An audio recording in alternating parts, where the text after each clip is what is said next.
For some may reach for the stars,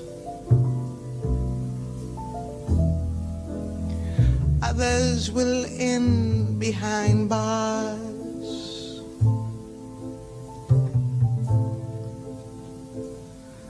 What the future has in store, no one ever knows before.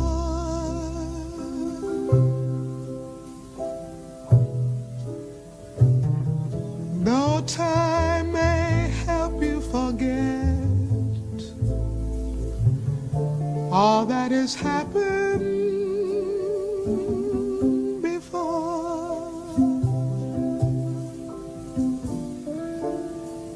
it's too late to regret what is gone will be no more. Tomorrow is my turn. No more doubts, no more fears. Tomorrow is my turn. When my luck is returning, all these years I've been learning to save fingers from burning. Tomorrow is my turn. No more doubts, no more fears. Tomorrow is my turn to receive without giving, to make life worth the living. For it's my life I'm living, and my only concern, for tomorrow is my turn.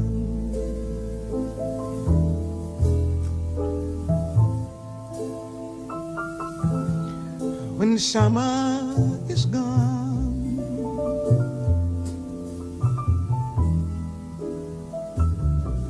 there's another to come.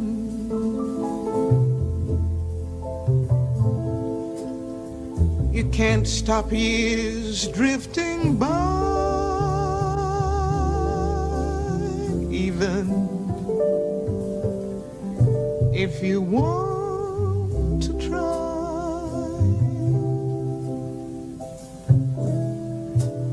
Though time may help you forget all that has happened before,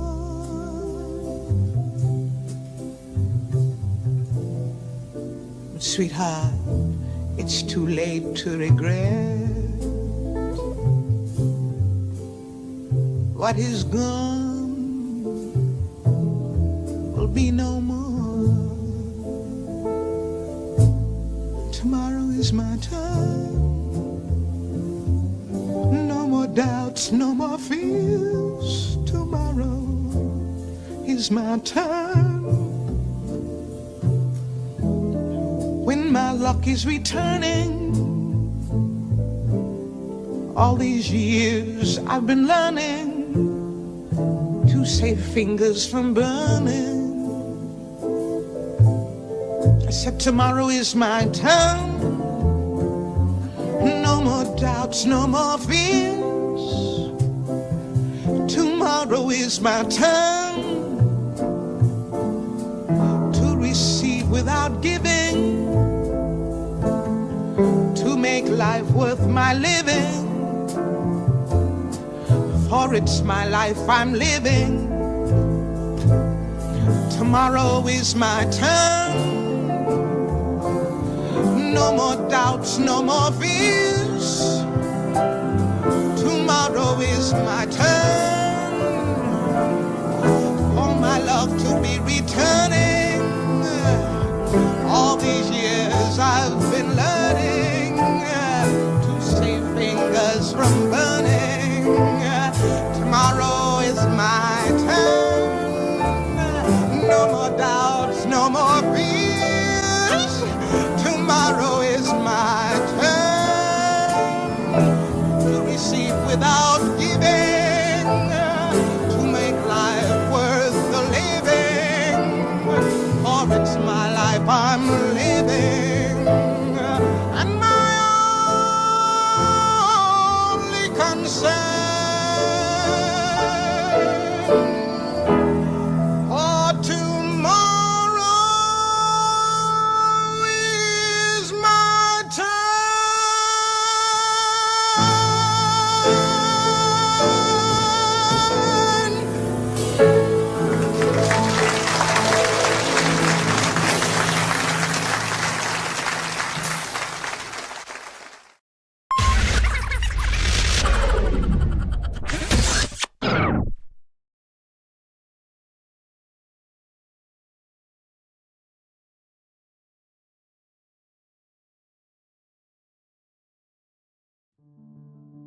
I was born to a teenage mother who at the age of 14, she had given birth to her first child. At age 16, she gave birth to my brother, my twin brother and I. And by the time she was 20 years old, she had 5 children and had been married twice. Needless to say, my mother dropped out of school to take care of her children. So she didn't have a lot of formal education. But I say my mother had a PhD in streetology. The woman knew how to make money, she knew how to hustle.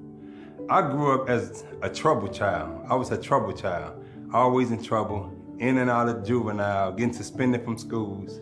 And at the age of 6, the first time I ran away from home. So my mother's boyfriend, he was a drug dealer. He was very abusive. And since I stayed in so much trouble, I was often the object of his abuse. So at age 6, I remember going to the store, and my brother then was hollering out the store. My mother sent me to the store to get some bread. And this was a store that used to give my mother credit because we was on welfare. So they would give her credit until she get her food stamps at the first of the month. But my twin brother was hollering, give me something too, because I would go in this store and steal all the time, right? And so I go into the store and I get my little powdered donuts and things like that. And my mother, she heard my brother say that. And you can look out on our back porch and you can look straight up over to the store and you can see the store in direct sight. So when I was walking back from the store eating my donuts, I had my brother cookies in my pocket, I'm eating my donut, my mother called me Red. I look up and I'm startled. I take the donuts and I throw them up under the bushes as though she wasn't gonna see me. I come home, she say, what the hell you been doing? I say, nothing. She grabbed me by my neck and took me to the mirror. I had white powder all on my face. I had forgot to wipe my face off, right? She said, she marched me right back up to the store. And because this man had been so nice to us, giving us credit until she get her food stamps at the first of the month, she made me apologize to the man and everything. And we got home, she got a wire clothes hanger, and she opened up. She said, I'm finna beat your... I said, oh man. Fate intervened and she had to go pee. She used the bathroom. She went to the bathroom, I went out the back door. And I was going through the alley. I'm like, she ain't finna hit me with no coat hanger. I'm gone. I had been used to getting abused like that, right? So I'm running. I'm in the street, I'm 6 years old. I leave, this about 8:30 in the morning. I stay out all day. I go to local stores. I literally eat dinner in stores. I got juice in this aisle, opened up. I got cookies in this aisle, opened up. I open up bread, and I'm going out each aisle, eating my food in the store, so they can't say I'm stealing. What the evidence at? I done ate everything. So I leave this store, I'm walking through the street, I go past what we call the host road in St. Louis, where the pimps and the prostitutes hung out there. I was fascinated with the street life. 3 o'clock in the morning, I'm going into a liquor store, finna go in there and steal again. And I see the man behind the counter, and he looked at me and he disappeared, so I'm like, I'm finna go. I got a bag of chips. And I see somebody grab me like this. He grabbed the back of my collar and I kind of lifted up. He said, boy, they been looking for you. I go in on the news. I was all on the news. Like, we were looking at a 6-year-old boy, he missing and everything. So the man, he was nice. He gave me the chips free, gave me some juice. He called my mother and them, called the police. My mother came in the police car down to the liquor store. And she seen me, she just hugged me and she cried. She said, oh my God, I thought you was dead. I was gone all day from 8 a.m. to 3 a.m. the next morning at 6 years of age. I kept getting in trouble. It didn't stop. I kept on getting in trouble, kicked up out of school, suspended here. By the age of 14 years old, I wound up stealing some of my mother's drugs, snorting dope. In high school, they called me snorting dope. They wound up putting me into a drug rehabilitation center for teens. I go into the drug rehabilitation center, that's the first time that they told me I was a CD alcoholic. I was chemically dependent, that's what they told me. I was a CD alcoholic. And they said you was dependent on drugs, and I just snorted a little bit. I thought I was Scarface. You know, I was saying in the movie I wanted to be a gangster. I thought if I snorted some dope, I could have some guns, have some women. I didn't think I was no drug addict or nothing. It just 1 or 2 times I've done that, right? But I was in the drug rehab and had just got up out of juvenile 3 weeks prior to that. Well, when I got out of drug rehab, one of my uncles, he gave me a cassette tape of the Honorable Minister Louis Farrakhan. And that tape had really affected my thinking.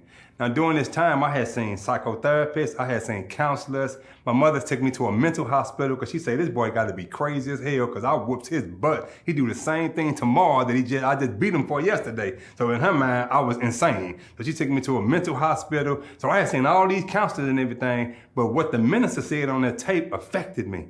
It affected my thinking. It didn't make me change all of a sudden, but it affected my thinking. So I'm steady in and out of trouble again. By the time I'm 16 years old, I wind up getting into a lot of trouble. And I'm facing 50 years to life in penitentiary. And they wind up giving me, I had 48 years total, and they combined it all to a 10-year sentence. So I went to prison at the age of 17, maximum security prison, and didn't get out till I was 24 years old. During that time, I spent 48 months in solitary confinement, 6 different penitentiaries, and I seen the most horrific things that you can ever imagine happen to young people. When I went to prison, in maximum security prison in Missouri at that time, it was only 3 or 4 guys under 21 years old, young black men, that was in maximum security prison, and I was one of them. When I got out 7 years later, probably 60% of everybody coming in was 18, 19, some of them 14, 15 years old, because gang violence and drugs had saturated the community. Well, when I was in prison, I became robotic. So, you know, my mother, if your daughter got pregnant at a young age, hell, call Cherry. She knew exactly what to do about it. She was an OG at getting pregnant. She had 5 children by the age of 20. And I also like to joke to say, if your electricity got cut off, call Cherry. That woman know how to cut your electricity back on. My mother was the go-to person in the hood. But when I got locked up, my mother wasn't there for me. I used to collect calls from the Department of Correction. Click. Damn, this my mom. I write letters. Never got a response.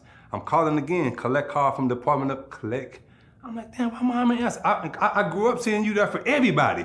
So I grew a bit of hatred towards my own mother, and I became robotic. If my mother would have been killed by a serial killer when I was locked up, if she'd have been chopped up and eaten by Jeffrey Dahmer, if I would have cried, and that's a big if, I would have cried because my logic tell me to cry. Logic would tell me, that's your mother, you should feel something. But emotionally, I was disconnected from everybody on the outside world because the person I relied on most wasn't there for me.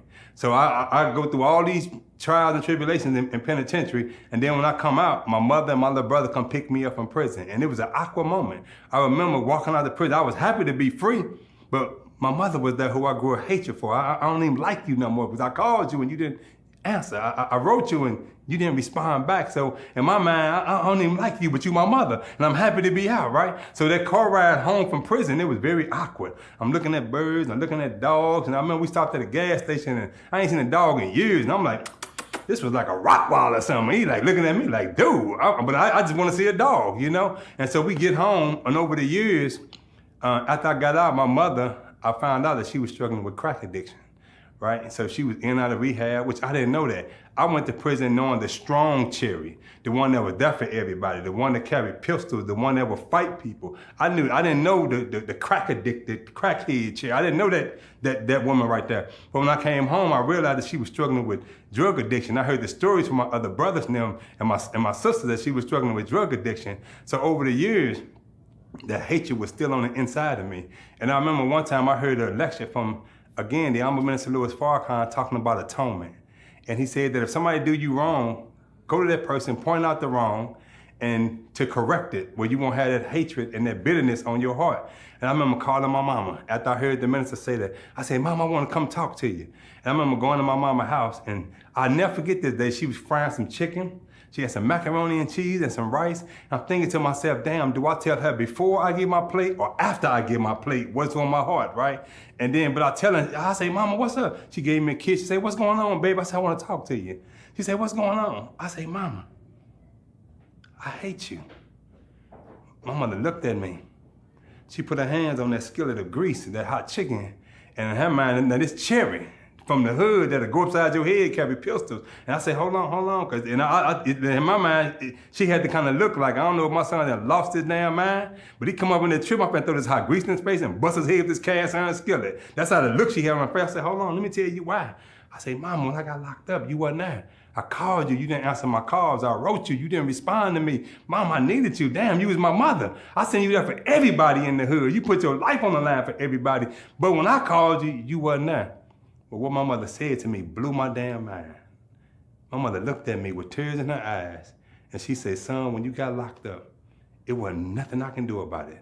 I called lawyers, people in the street connections, was nothing getting you up out of that. You was going to penitentiary. And because I wasn't the most religious person, I didn't start praying. I started smoking crack to escape the pain of what I thought my son was about to go through. She said, I didn't know if I was gonna ever see you again, if you was gonna get killed up in that place or die in that place. I didn't know if I was gonna ever see you. So to escape that pain, I started smoking crack.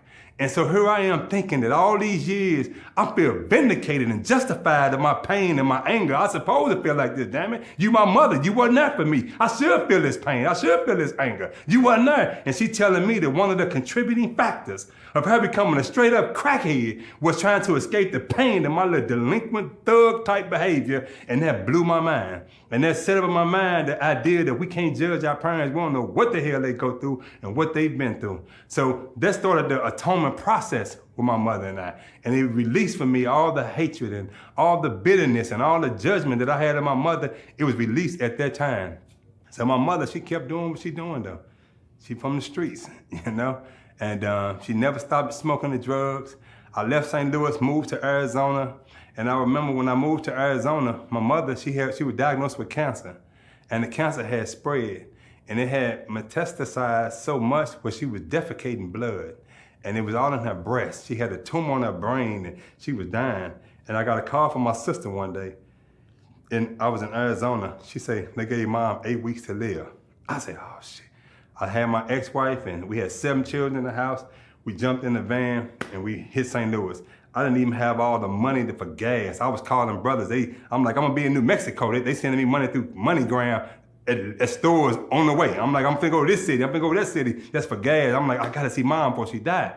And I remember getting down to St. Louis and I sent one of my sons up in that room. And my son walking there, she looking, and she said, that's like one of the red boys. And she said, yo, daddy here. And I walk up and I said, hey, mama, what's going on? And she just hugged me. She was like 80 pounds, soaking wet, real small, frail looking, weak. I never seen that cherry looking like that, so helpless. I started talking to my mother and I started doing like an interview. I said, mama, do you have any regrets in life? If it's anything you wanted to do before you die, what would it be? I'm thinking she's gonna say, I wanna go to Jamaica, I wanna do this. I'm like, we got to make this happen, you know? And she said, no, I ain't got no regrets. She said, yeah, I got one regret. I said, what's that? She said, I want to meet Louis Farrakhan before I die. I said, huh? You want to meet the minister? She said, yeah. I said, why you want to meet the minister? She said, because you was my worst child. You turned out to be my best child. And I want to meet the man that's responsible for that. And that did something for me. Now, my mother, she was resilient. She was in hospice 3 times. That woman came up off hospice. The doctor's like, woman, we don't know how you making it. They gave her 6 weeks to live. She had a strong will. She came by the hospice 3 times when they wrote her off like she was gonna die. She came by the hospice that time.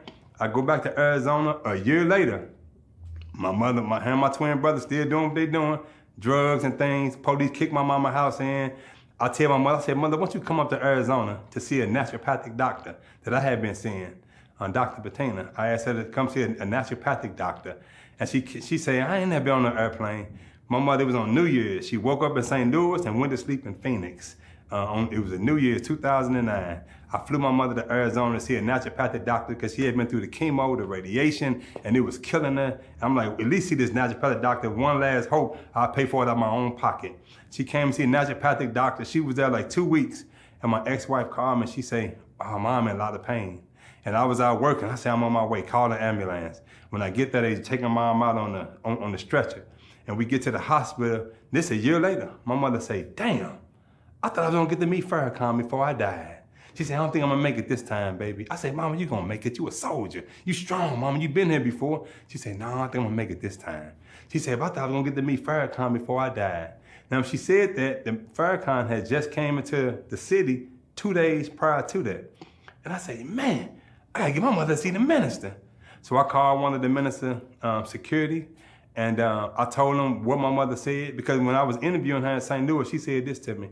She said that if I die before I meet the minister, if he can stand over my grave, I can feel his spirit. She said, or if I get close to him and touch the hem of his garment. And I told the security everything my mother had said. He said, bro, that's a compelling story. I'm gonna give you Minister Farrakhan's son number, Joshua Farrakhan. Call him and tell him what you just told me. I called Brother Joshua Farrakhan and I told him my mother's story and that she wanted her last wish before she died was to meet the minister. He said, brother, put that in a letter and go take it over to the house and give it to the minister's secretary. It was on a Friday. I gave the letter to the minister's secretary. Saturday morning, I get a call from the secretary saying, Assalamu alaikum. This is Sister Kim, the minister Farrakhan, the executive secretary. The minister want to honor your wish and come to your home. What's your address? I'm like, the minister finna come to my house? Like Farrakhan? I'm like blown away. He like bigger than life to me. Like he be with kings and queens and rulers and presidents and stuff. You want to come see me? And then I say, well, my mother wanted to come over there to the house to where he was at. We call it the National House in Phoenix, Arizona. And the minister was like, can she walk? Is she okay? I'm like, yeah, she can walk. I can hold her up. So he said, tell me come over here to the next day, Sunday, at 12:30. So we go over to the house, and I'll never forget this time. When we was at the house, Minister Farrakhan's wife walked down, Mother Khadijah, give my mother a kiss on the lips and hug her and say, sister, we praying for you, and we pray that God bless you to get through this. And then the minister and his son walk into the room, and he started praying with my mother, and he said some beautiful things to my mother. Now, interesting enough, my mother, she tell my ex-wife, she say, I can't go meet Farrakhan any kind of way.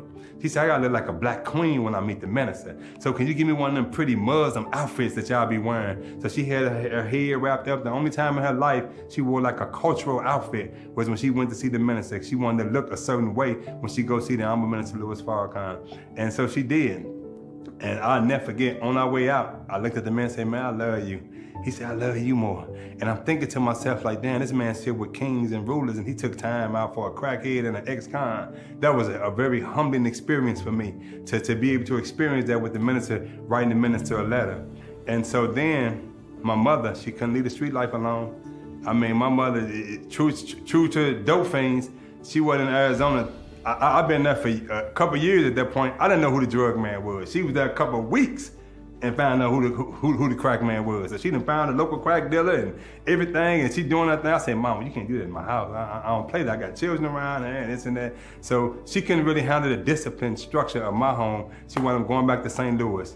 And when she went back to St. Louis, quiet enough, she told me, she called me. She was semi-illiterate. She said, Red, you ain't gonna believe this. I said, what? She said, my cancer went in readmission. I said, your cancer went in what? She said, readmission. I say, man, she said the tumor on my brain is gone. She said, they say ain't no cancer in my body at all. I'm free of cancer. I say, man, God is real, you know? And she was so excited, but she couldn't leave that drug life alone. She couldn't leave the alcohol alone. She couldn't leave that street life alone. So a few years later, she lived an additional 7 more years. My mother lived 7 more years. And it's oddly enough that when she was dying, this time for real, she had got real sick. And I looked at my ex-wife, I said, I gotta go see Mom one day. She said, well, everything good? I said, I just gotta go see it. It was strong in me. The feeling was strong that I gotta go see my mother. I flew to St. Louis, didn't tell nobody I was coming. No, my family didn't know, my mother didn't know I was coming. I just flew down there, left the airport, and went straight to where my mother was at. And she was little, could barely eat. I talked to her, she was happy to see me. You know, some of her last meals, the last meal she had in her life, I provided for her. When I got back to Arizona, 2 days later, my sister called me and said, Mom just died. And I said, damn. And I was there for 4 days before she died, and I realized that her spirit was calling out for me. Like early on, I called out for my mother, and she wasn't there, you know, because she was struggling with drug addiction. But at the end of her life, she was calling, she wanted to see her son one more time. And she didn't call me on the phone. I felt it in my soul. And it was at that point that I realized that love, void of judgment, connects human souls. So me and my mother, we was connected because I loved her and I no longer judged her. And it created a spiritual connection where I felt her pain, I felt her suffering, and I wanted to be there to support her. And it made me realize again that we ain't qualified to judge our parents or nobody else. We don't know what they're going through, what they've been through. And that's my story. Thank you.